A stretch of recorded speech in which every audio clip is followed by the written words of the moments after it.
प्रणाम भक्तों, श्री गणपति देवाय नमः। जय मां शारदे। भक्तों, क्या आप जानते हैं कि भगवान राम ने 999 रास किए हैं और भगवान कृष्ण ने सिर्फ एक ही रास किया है। भगवान कृष्ण की जो शादियाँ हुई थी 16,108, वो भी भगवान राम की वजह से हुई थी।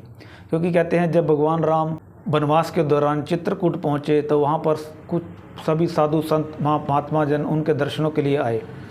तो जब वो दर्शन करके चले गए तो वो जितने दिन भगवान राम रहे तो उतने दिनों दर्शन करने आते रहे। लेकिन कुछ दिनों से वो दर्शन करने नहीं आ रहे थे तो भगवान राम ने पूछा कि सभी साधु महात्मा कहाँ पे हैं।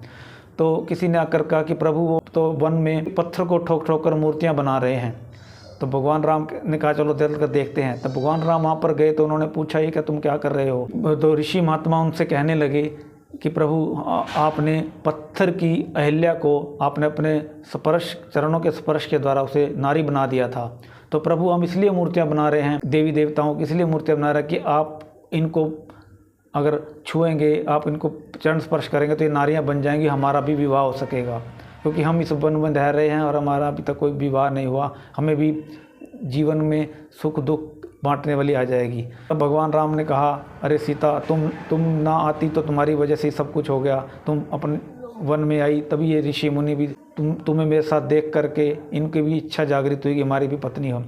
तब भगवान राम ने क्या किया, भगवान राम ने सीता का अपहरण करवा दिया और फिर जान जान कर रोने लगे, ज़ोर ज़ोर से रोने लगे, सीते सीते सीते करने लगे। तब ऋषि मुनि ने देखा कि एक स्त्री की वजह से भगवान राम की हालत हो रही है तो वो भी पीछे हट गए। तो वो भी कहने लगे नहीं प्रभु हम तो ऐसे ही ठीक है। तो इसके बाद भक्तों मैं आपको बताता हूँ कि 16,108 शादियाँ राम जी की वजह से किस प्रकार हुई थी। क्योंकि जब भगवान राम चित्रकूट में थे तो मिथिला में थे, तो मिथिला की रानियाँ उन्हें मिली। तो मिथिला की रानियों ने उनसे कहा कि आप हमसे शादी कर लो। तो भगवान राम ने कहा मैं अब शादी नहीं कर सकता, मैं द्वापर युग में आऊँगा कृष्ण बनकर, तब तुमसे वो शादियाँ करूँगा। तो इस प्रकार से कृष्ण की जो शादियाँ हुई थी 16,108 भगवान राम की वजह से भगवान राम ने रानी मिथिला की रानियों को वचन दिया था।